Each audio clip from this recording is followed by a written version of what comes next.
6 years after my younger brother and my fiancé passed away, I picked out a grave for myself. Before my final visit to their graves, my mother suddenly said, "Miles, you don't have to go this year." The truth is that they never died. I was startled for a moment before the two of them walked right out of my brother's room. My brother Sean put on a teasing smile as he draped an arm around the woman beside him. "I won the bet. I told you my brother would never figure it out. Who's going to be on top tonight, huh, Vera?" My so-called late fiancé, who used to cry whenever she saw me suffer even the slightest grievance, looked at me with open disdain. "He's just too stupid. We've been living next door this entire time, yet he never noticed." It was only then that I realized my mother forbade me from entering Sean's room. Not because it would make her grieve her son again, but because it was directly connected to the house next door. I was truly too foolish. Right up until a month before my death, I was still thinking about visiting their graves. "Why did you do this?"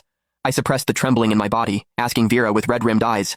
After so many years, she was no longer gentle and sweet. Her gaze was cold and detached. "Miles, it's because you've never been very sensible." My mother frowned at me as well. "For all these years, we were just trying to teach you how to behave, to stop always trying to compete with your brother. Miles, they already have a child. Let go. You'll meet someone better." "I never took anything from Sean," I choked out. "When I was a child, my parents always remembered what Sean liked. I was forced to like the same things just to earn a shred of their care. Yet my mother only bought clothes in his size. No matter how many times I reminded her, my sleeves and pant legs were always too short, leaving me mocked for years. I should have realized it earlier. Miles, they never loved you." Perhaps my expression was too pathetic. The coldness Vera had built around herself wavered for a moment, and she handed me a tissue. "Miles, just focus on the future." I did not take it.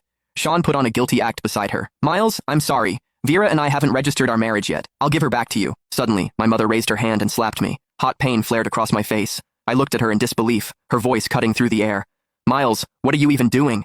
Vera is already pregnant. Do you want that child to be born a disgrace like you?" I froze, my heart stopping. I was the child my mother had before marriage, the tool used to force my father into wedlock, representing nothing but shame. I thought if I studied hard, stayed perfect, and never caused trouble, they might love me. It was only now I understood that their ultimate wish was for me not to exist. Well, it was about to come true. Vera stepped closer, a trace of pity in her eyes.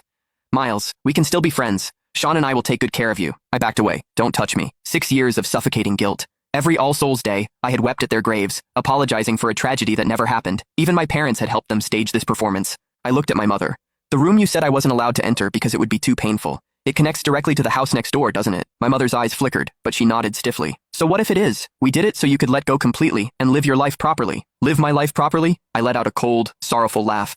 "You watched me live in guilt and longing while they lived happily next door. Is that what you call doing something for me?" "Miles, watch your words." My father finally came out of the study, his brows tightly furrowed.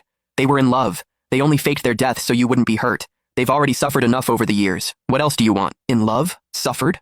The words pierced straight through my chest. At that moment, a notification popped